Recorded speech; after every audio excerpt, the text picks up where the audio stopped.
Hello, hello, Jennifer Gilman here again, and it is day 6. It's a beautiful Saturday morning here in St. Pete, a little on the chilly side this morning. Many of us needed some jackets. If you live in St. Pete, you know what I'm talking about. And those of you in other places, you're like, yeah, I hear you. It's like 20 degrees where I live, so bear with us. So anyway, today I want to talk about the last category of food, although it's not the last day. Tomorrow's the 7th day. Today we're going to talk about that white, tan, brown category. And there's a lot in this category. You'll notice it wasn't just vegetables and fruits here, but we had some nuts, some seeds, some whole grains, and legumes in this category. So let's break it down a little bit. And I have my notes here, of course. These are many of them are very anti-cancer and anti-inflammatory. So keep that in mind. Let's talk about the fruits first. So apples, the non-skin part of the apple would be considered in this category. So the non-skin, the meat of the apple itself, which is the white part, that is in here. Also applesauce, coconut, dates, lychees, and pears. And unsweetened coconuts. When we talk about coconut, we want to include like unsweetened coconut, coconut cream, coconut milk, coconut oil. That is actually in this category. So if you didn't know that before and you're like, earlier this week I had coconut oil with something, then you can go back and count it, right? And then dates. Dates are really good as natural sweeteners. So many people in this month are doing some baking and they're using dates as their sweetener instead of regular, sugar and things like that. So dates work out really well. They even sell, I think it's called Just Date. It's like a date syrup. And when I was trying to cut back a while back on like sweetener in my coffee, now I don't have anything in it, but I was using this Just Date syrup. I would just put a little bit of it in there, and it's a simple ingredients of just dates with water. That's it. It's to make it a syrup, but that's a great product to like start to come down off of some of these other sugary things. And when it came to a beverage, I liked that. So it's called Just Date. If you can't find it, let me know and I'll give you the link for that, okay? Let's see, vegetables.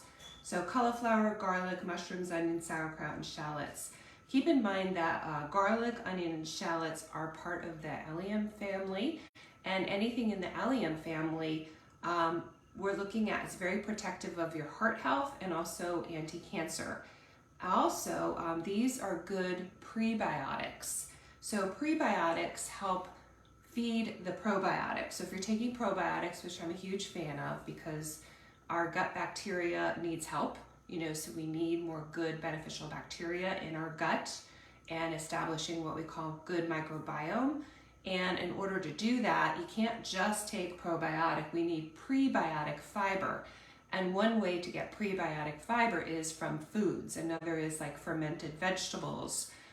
You can also take a prebiotic fiber powder in water. And usually that's made up of like Jerusalem artichoke. That's one of the big ones. But these foods, garlic, shallots, and onions, are prebiotics. So if you're cooking with them regularly, know that you are feeding the good bacteria in your gut, which is great. Thumbs up, keep doing it, all right? Let's see, nut butters, they work really well as complementing fruits. When you're going to go have a snack, many people who work with me in coaching are asking about healthy snacks. Often I'll say, I know you love the fruit, but never have fruit alone. Always combine it with something like nuts or nut butter.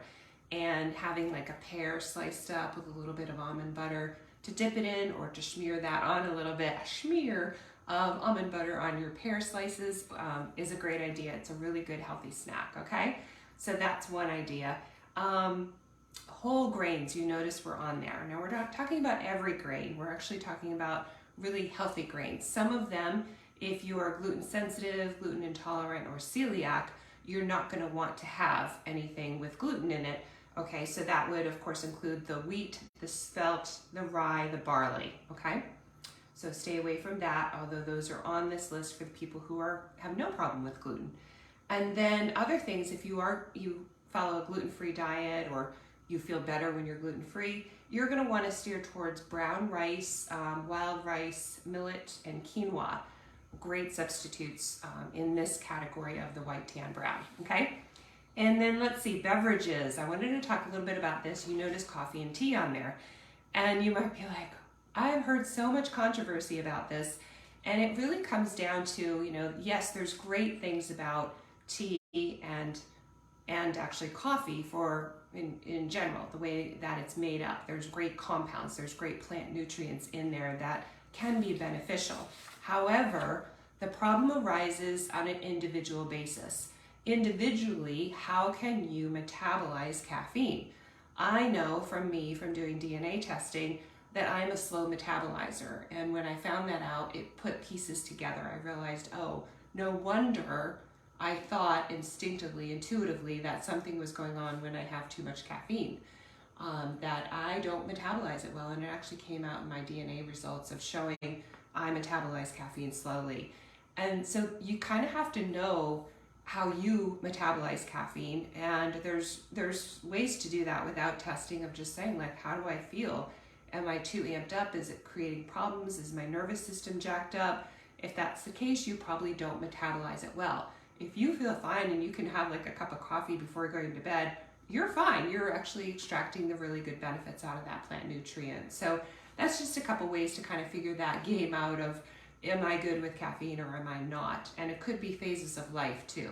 During stressful periods, it's definitely, you're probably not going to metabolize it very well. You might have anxiety, panic attacks, things like that. You might need to come off of it for a little bit until things are a little more calm in your life. So it's situational as well. All right, chocolate. I have to mention chocolate. I love chocolate. Everybody loves chocolate. I have only met one person in my life who has actually not liked chocolate. The big thing is getting it to its most natural form. So not adding that high fructose corn syrup, not adding processed sugars. So start reading the labels of the chocolate that you buy. Generally, we like to see 70% and above as far as the darkness of it.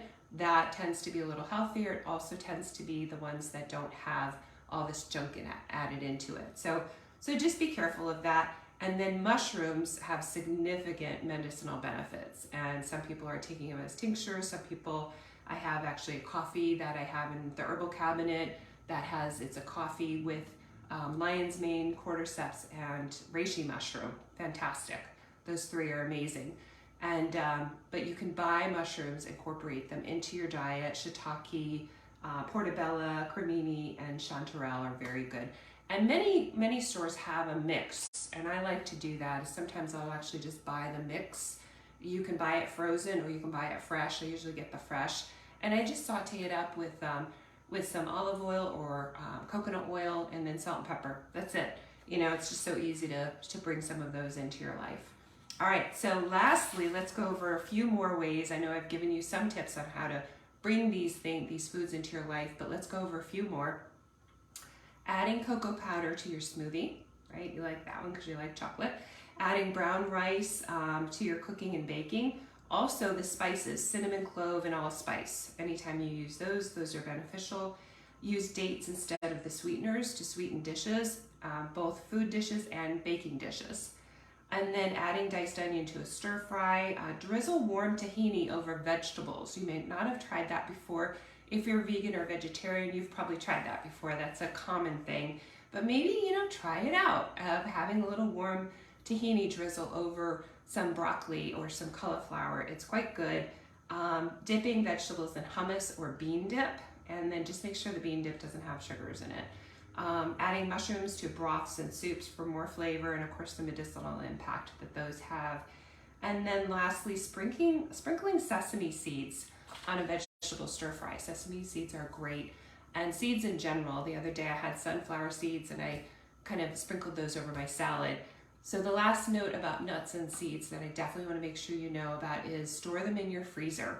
That way they don't go rancid quickly, and they really store.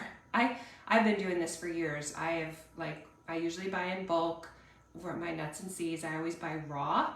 Raw nuts, raw seeds are the best. And then the next level would be roasted without any salt or anything added to it, okay? I know locally, like Aldi's, Trader Joe's, they tend to have some good pricing on nuts and seeds if you're looking. and then store them in your freezer so that they don't go off, they don't go rancid. So have a great Saturday, everyone. Drop your comments below, questions. You can reach out to me individually or in the group. Anything that you want to share with the group, please share in the comments. People love to read other people's comments. They love to see your pictures of your food, and I do too. Have a great day. Bye.